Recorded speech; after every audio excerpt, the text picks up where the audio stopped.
Daniel Gafford, and you're watching Ball Control on YouTube. Hey, cue the intro.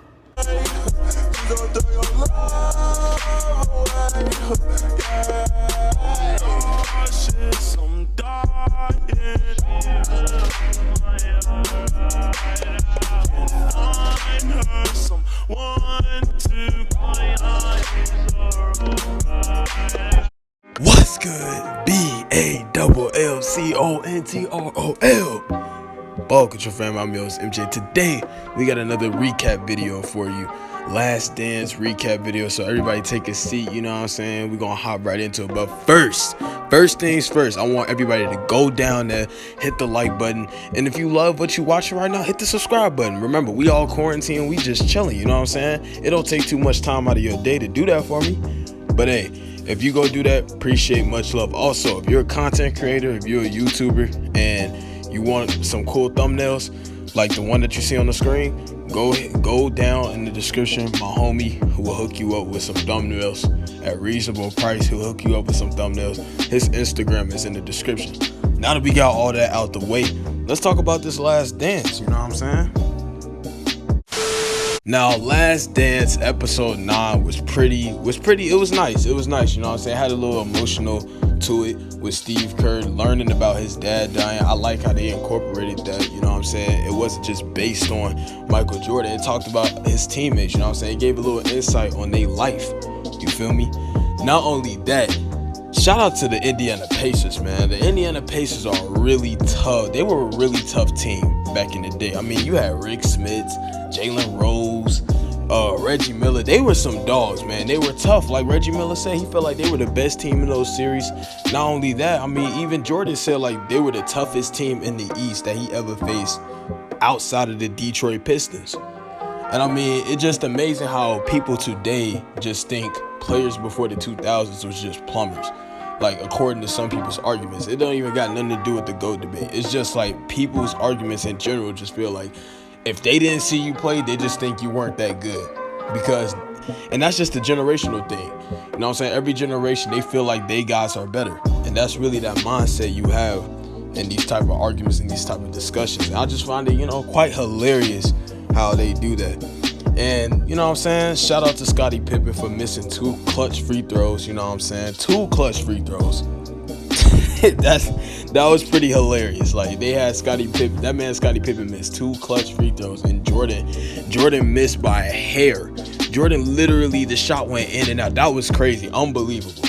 And then not only that, we got the Utah game in 97. And I've been saying this even before the documentary, that the Utah Jazz were a prominent team. Like, they were a problem. I mean, y'all saw it. Like, they knocked off the Hakeem Olajuwon Houston Rockets. They even knocked off Kobe and Shaq. They didn't put that in the documentary, but they knocked off Kobe and Shaq too also.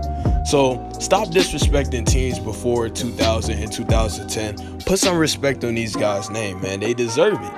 And you know what I'm saying? And the flu story, the flu game, however you want to call it, well, we pretty much all know now that it's pretty much confirmed that he didn't really have the flu. He had food poisoning. I mean, it was already confirmed before the documentary, but now everybody could just shut up about it. But at the same time, he still somewhat had the stomach flu in a sense. So he still was sick, okay? That's the bottom line. And that flu game was amazing. Like, I know they didn't show the full game for us to watch, but you could feel the energy when you're watching that documentary. Like, you could feel like you're watching the game. You know what I'm saying? Especially if you're from Chicago. Even if you were born in Chicago after Jordan won all those championships, you still felt that energy. You still felt like you were there to witness Jordan, bruh. And that's the beauty about this documentary. I gotta give love to. I really do. I gotta give love to that, man, because this documentary had that energy that was just different for me. Well, this episode, I should say, also. This episode had a different energy. It had a real different energy. A real different energy. And it's like that flu game is just, I mean, F the Utah fans for real. F the Utah fans. I mean, everybody already knew this about Jazz fans. Jazz fans are extremely shaky, and they love to like mess with players, and they love to be bogus as hell to players. So F Utah fans, or at least those fans back then, quite frankly with you, because it was just wrong. It was just completely wrong what they did. Poison. You could tell they poisoned his pizza, all types of stuff. They knew what they were doing. They knew what they were doing, and it was messed up. And you know what I'm saying? I felt bad for the Gus story as well. When Gus had lung cancer, that was pretty tragic. Like I said, this episode was really more of an emotional aspect, if you want to be honest. It had a little emotional appeal, and I felt bad. You know what I'm saying? It was sad to see Gus go through that. You know what I'm saying?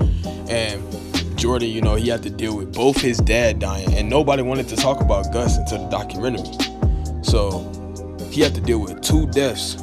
Well, yeah, Gus still died, but he had to deal with 2 conflicts with father figures. Like, his dad died, and then his father figure dad, Gus, was sick. You know what I'm saying? So Jordan had to deal with all this in these finals. Every time it was the finals of the playoffs, he had to deal with some tragedy, and it was sad. And it was good to see that side of the story and him still prevent. That's what makes his greatness 10 times greater. You know what I'm saying? Like, to see he had to go through all that and still put up these performances.